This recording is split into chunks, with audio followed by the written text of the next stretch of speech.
আমি কবিতার কলতান থেকে আমার চ্যানেলে সবাইকে স্বাগতম। বড়দেরকে প্রণাম জানিয়ে ছোটোদেরকে অনেক অনেক আদর আর ভালোবাসা জানালাম। আমি চলে এসেছি এখন হ্যাশট্যাগ আমরা সকলের আজকের বিষয় নিয়ে। প্রায় 3টে বাজে, 3টেই বাজে, আমাদের কারোর খাওয়া হয়নি, কারেন্ট চলে গেছে, মোবাইলে বেশি চার্জ নেই।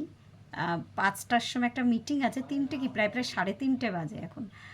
আর মানে আমাদের এই ফেসটায় কমপ্লেক্সের মধ্যে এখন ইলেকট্রিক সাপ্লাইয়ের লোক না এলে ঠিক হবে না। আর আমি যেন তেন প্রকারণে আমি চলে এলাম আজকে হ্যাশট্যাগ আমরা সকলের টপিকটা নিয়ে বলতে। কেন কখন ঠিক হবে, হয়তো রাত্রির হতে পারে, কালকে থেকে ওরকম হচ্ছিল, সিরিজ হয়ে যাচ্ছিল, চলে যাচ্ছিল, আসছিল, এই ফেসটাতেই গণ্ডগোলটা হচ্ছিল। রবিবার দিন আমার ঘরে সাংঘাতিক দেরি হয়। আমি অনেক চেষ্টা করেছি এটাকে মানে আর কি ঠিকঠাক টাইমে করার, কারোর খাওয়া হয়নি এখনও। তো এরকম একটা পরিস্থিতিতে আমি দাঁড়িয়ে আছি।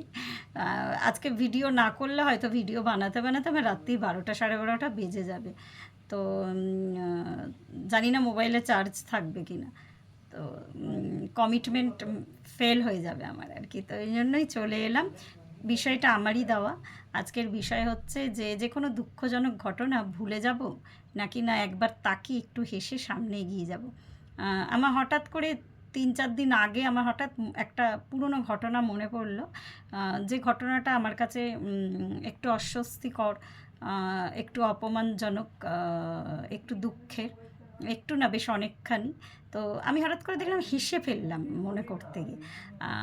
মানে কেন বলছি কথাটা, আমি ঘটনাটা বলবো না, ব্যাপারটা হচ্ছে যে যে কোনো পরিস্থিতি না, সবথেকে বড় ওষুধ হচ্ছে যে কোনো পরিস্থিতি তে কী বলবো, বড় মেডিসিন হচ্ছে গিয়ে যে কোনো দুঃখজনক পরিস্থিতি, সেটা হচ্ছে সময়। অনেক সময় না আমরা কি করি, যে ওই প্রেজেন্ট মোমেন্টে দাঁড়িয়ে মনে হয় দুঃখের সমুদ্রে ভেসে যাচ্ছে আর কি। তার থেকে ওভারকাম করে, এটা থেকে যত মানে আর কি প্রবলেমের সৃষ্টি হয়, একটু যদি মাথা ঠান্ডা করে তখন ওই জাস্ট সময়টাকে অতিবাহিত হতে দিতে হবে। চুপ করে চেপে বসে থেকে এই যে অস্থিরতা, তখন সেই বয়সে আমার অনেকটা হয়তো অস্থিরতা ছিল। আস্তে আস্তে জীবন যেভাবে যাচ্ছে, এমন নয় যে প্রচণ্ড সুখের সমুদ্রে গা ভাসিয়ে সাঁতার কাটছি।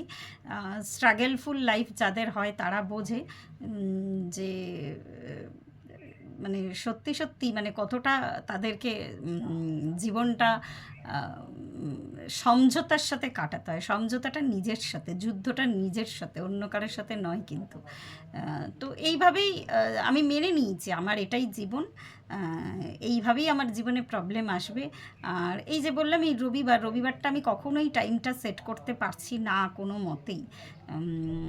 তো কেন বিভিন্ন পরিস্থিতি কাজ করে, তারপরে মানে এত সমস্যা নিয়েও কিন্তু জীবনটা চলছে। তো ব্যাপারটা এটাই, আমি এমন নয় যে আমি হাল ছেড়ে দেবো, আমি চেষ্টা করব, সব কিছুই চেষ্টা করব জীবনটাকে। আমি স্মুথ করতে পারবো না, কিন্তু নিজের ভাবনা চিন্তাগুলোকে আমি পাল্টানোর চেষ্টা করছি শুধু। তো জীবনে যা কিছুই ঘটে না, পুরোটাই একটা লার্নিং, কিন্তু পুরোটাই একটা আমাকে শিখিয়ে দিয়ে যায়। যে কোনো পরিস্থিতি, যে কোনো মানুষ, যে কোনো মানে আর কি খারাপ সময় তোমার সামনে যখন আসছে, ভাববে তোমার সেখান থেকে কিছু শেখার আছে, কিন্তু সেটা একটা বয়সে হয়, তখন মানুষ প্রচণ্ড দুঃখ পায়। দুঃখ কি এখনও পাই না? এখনও অনেক কথা, অনেক মানে আর কি কী বলবো, খারাপ পরিস্থিতি বা তির্যক কথাবার্তা, মানুষ তো অ্যাকচুয়াল একজনকে ঘায়েল করতে পারে যতটা না হাতে মেরে, ততটা কথায় বা তার ব্যবহারে। তো এটা হয়, এটা মানে জীবনের ফ্লো। সবার জীবন ওরম আশীর্বাদ পূর্ণ থাকে না, সবাই ওই ব্লেসিংটা নিয়ে আসে না যে খুব স্মুথ লাইফ যাবে তার। এরকমও মানুষ থাকে, যে এমন বলবো না যে এরকম মানুষ নেই, তারা হয়তো ওই পূর্বজন্মের আশীর্বাদটা থাকে তাদের সাথে। তো এইভাবেই চলছে, এইভাবেই চলবে। তো তো হাসির কথা আমি কেন বললাম, সেটাকে যদি আমি হেসে মেনে নিতে পারি না বা অ্যাকসেপ্ট করতে পারি যে হ্যাঁ এই ঘটনাটা আমার জীবনে এরকম ঘটেছিল, আমার জীবনে একটা লার্নিং ছিল। আর ভগবান কিন্তু ওই যদি না শিক্ষা নাও বারবার ওরকম একটা পরিস্থিতিতে তোমাকে ফেলবে। আমার সাথে এটা হয় আর কি, একই একই ধরনের সিকোয়েন্স আমার সামনে আসে। হয়তো আমি মানে আর কি বুঝতে পারছি না বা আমি বোঝার চেষ্টা করছি না, তাহলে কিন্তু বারবার ওই ধরনের পরিস্থিতি আমার সামনে কিন্তু প্রেজেন্ট করা হবে। আমি জানি না তার ইচ্ছা কী। তো ওটাকেই যা হচ্ছে গো উইথ ফ্লো, চলো আর কি, মেনে নাও। আমার যা যা সাংসারিক দায় দায়িত্ব কর্তব্য আছে সব কিছু মেনটেন করে সব কিছুকে নিয়ে জাস্ট এগিয়ে যেতে হবে, চলতে হবে। জীবনে তো স্টপ হলে চলবে না, বা ওই থেমে গিয়ে আমার কি হলো গো বা কেন ওটা আমার সাথে হলো, এই কথাগুলো হয়তো আগে ভাবতাম, এখন আর আমি ভাবি না। মানে ওটা যদি একটু হেসে নাও না, তাহলে মনে করবে যে ওই ঘটনাটারও তোমার জীবনে দরকার ছিল ঘটার আর কি। ওই হয়তো এমন একটা পরিস্থিতি তো মানে চট করে তোমার সামনে দুঃখের পরিস্থিতি আসতে পারে না, তার ঠিক আগে আগে এমন কিছু হয়তো, ধরুন আমার কোনো একটা মানুষের সাথে বন্ধুত্ব ছিল, তো তারপরে আমার তার সাথে হয়তো ঝগড়া হয়ে গেছে। তো এরম জীবনে চলার পথে অনেকের সাথে ঝগড়া মানে কি ওরকম বচসা না, হয়তো কানেকশন অফ হয়ে গেছে। তো সেই মানুষটার সাথে তো আমি কিছু সুখের সময় কাটিয়েছি, আমার মনের কথা জানিয়েছি, হেসেছি, গল্প করেছি। তো সেই সেই ভালো লাগাগুলোকে মনে করলেই কিন্তু, মনে করে সেই ভালো লাগাটুকুনিই রাখো। হ্যাঁ, বা যে কোনো মানে পরিস্থিতিতে জানবে যে জীবনটা মানে কারোর মৃত্যুও কিন্তু কোনো কিছু থামিয়ে রাখতে পারে না। তো পুরোটাই সময়, পুরোটাই কালচক্র আর কি। তো কালের নিয়মে যখন এসে পড়েছি, টুক করে জন্ম নিয়েছি পৃথিবীতে, তো কালের নিয়মকে মেনে নাও। এটাকে যত ভাববে না মনটা ততটা শান্ত হবে আর কি। ততটা ওই সুখের সময়গুলোকে আর কি ভাবো, জাস্ট মনে করে চলো, মনটাকে ঠান্ডা করো। হ্যাঁ, যে সময়টা আমি দুঃখ পেয়েছি তার কিছু আগেই হয়তো আমার জীবনে সুখ ছিল, হয়তো সুখের স্থায়িত্বটা কম আর কি। আর কোনো কিছুই পার্মানেন্ট নয়, কিন্তু কোনো কিচ্ছু পার্মানেন্ট নয়। আহ, যে কোনো জিনিস, যে কোনো সময়, পরিস্থিতি, যে কোনো মানুষ, একমাত্র ঈশ্বর যদি চায় যে তোমার জীবনটাকে মানে তার মানে হাতের সুতোয় আমরা বাঁধা আর কি। হ্যাঁ, তো আমি চাইলে কি হবে, তিনি যা চায় তিনি একমাত্র পারে আর কি কোনো পরিস্থিতিকে বা কোনো তোমার সমস্যা যেটা তোমার জীবনে আছে শুধু তাকে জানাও, সেই একমাত্র সমাধান করতে পারবে। আমি টপ টপ করে ঘামছি আর কি। আর আমার মনে হয় যে আমরা যেহেতু ওই যে বললাম যে যতই বড় হচ্ছে বুঝতে শিখছে, হয়তো অনেক কিছুকে আমরা আঁকড়ে ধরতে চাই।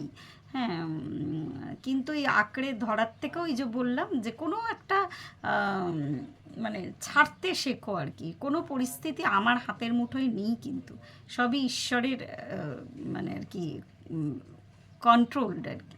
তো ছাড়তে শেখো। আমার মনে হয় এই ট্যাগ লাইনটা আর কি জীবনে সবথেকে বড় গুরুত্বপূর্ণ। সব কিছু ছেড়ে দিয়ে দেখো। ছেড়ে দেওয়া মানে হচ্ছে তোমার কর্তব্যগুলো করে যাও, মানে তোমার অত্যাধিক মানে আর কি মোহ, যে কোনো একটা অনেক সময় হয় একটা ছোট্ট মানে পেনের ওপরে অনেক মোহ পড়ে যায়, হয়তো সেটা আর কোনো কাজে লাগছে না বা সেটা আমাকে আর কোনো সার্ভিস দিচ্ছে না, হয়তো সেই পেনটাকে সারালেও পেনটা ঠিক হচ্ছে না আর কি, কিন্তু ওই যে মোহ হয়ে যায়। তো ওই মোহটা থেকে বেরিয়ে আসাটাই, আমরা যেহেতু ওই মনুষ্য শরীরে জন্ম নিয়েছি, তো আমরা চট করে বেরাতে পারি না।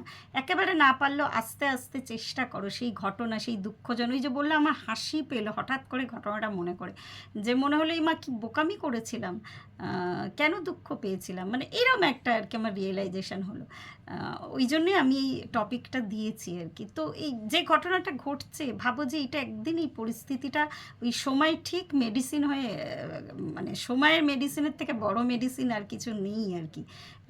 কোনো এরকম পরিস্থিতি বা সিচুয়েশান বা কোনো মানুষ যে তোমায় দুঃখ দিয়েছে সেই ঘটনাগুলো ভোলার মতো। পরে দেখবে যে এই কাজটা হয়তো আমারই অত্যাধিক ভেবে ফেলেছিলাম, বা আমি অত্যাধিক সিচুয়েশানটাকে আঁকড়ে ধরে রাখার চেষ্টা করেছিলাম। তো মানে দুটো সাইডই সত্যি। যেমন আমরা মনুষ্য শরীরে জন্ম নিয়েছি, ভাবাবেগ অবশ্যই আছে, থাকবে। সেই ভাবাবেগটা এমন নয় মানে আর কি গায়ে পড়ে কাউকে জড়িয়ে ধরা আর কি। কম্প্যাশনেট হও, আগে নিজের ওপরে, সর্বোপরি সারা পৃথিবীর ওপরে আর কি। তো সুতরাং জানবে যে যা আসছে সব কিছুকে হাসি মুখে গ্রহণ করতে শেখো। এই এখনও এত গরমে, আগে হলে আমি ভীষণ অস্থির হতাম, জানি যে কারেন্ট আসবে না, আর তাও আমি ক্যামেরা খুলে বকবক করছি। তো এই ফ্লোতেই চলাটার নামই জীবন।